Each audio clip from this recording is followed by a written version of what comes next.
दोस्तों, हमने पिछले कुछ वर्षों से देखा है कि जब भी कोई कानून या नीति मुस्लिम समुदाय के एक बड़े वर्ग को पसंद नहीं आती तो तुरंत संविधान को ढाल बनाकर खड़ा कर दिया जाता है।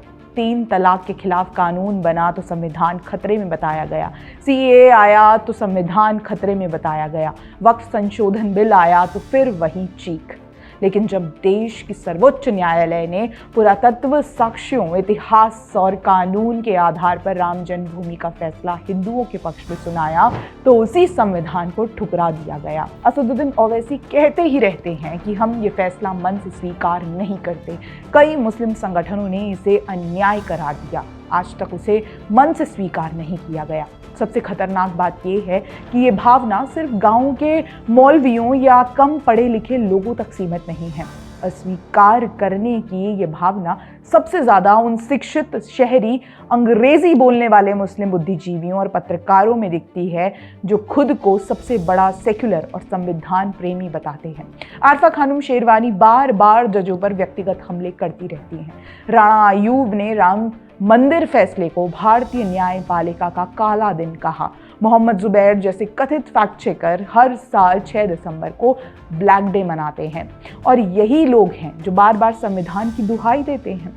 इनको ध्यान रखना चाहिए कि संविधान का सम्मान केवल अधिकारों के इस्तेमाल तक सीमित नहीं है। अधिकार और निर्णय दोनों एक साथ मिलकर व्यवस्था को मजबूत बनाते हैं। लेकिन जब कोई समुदाय संविधान के नाम पर सिर्फ अधिकारों का जिक्र करे और अदालतों के फैसले पर सवाल उठाता रहे तो ये संविधान को चुन चुन कर इस्तेमाल करने की मानसिकता बन जाती है। और देखा जाए तो ये वर्ग संविधान को मानता ही नहीं, ये तो बस इंतजार कर रहे हैं।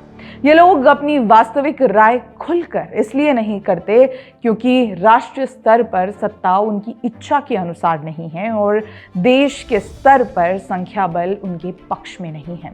लेकिन जिन क्षेत्रों में संख्या बल अधिक है, जैसे पश्चिम बंगाल के कुछ इलाके, केरल या हैदराबाद, वहाँ इनके सुर अलग हो जाते हैं और मांगे भी अलग दिखाई देती हैं। पश्चिम बंगाल में बाबरी मस्जिद की नींव रखने की घोषणा इसका सबसे ताज़ा संकेत है। ऐसी घटनाओं से ये साफ झलकता है कि न्यायपालिका का निर्णय उनके लिए अंतिम नहीं है, बल्कि वे केवल राजनीतिक समय का इंतजार कर रहे हैं।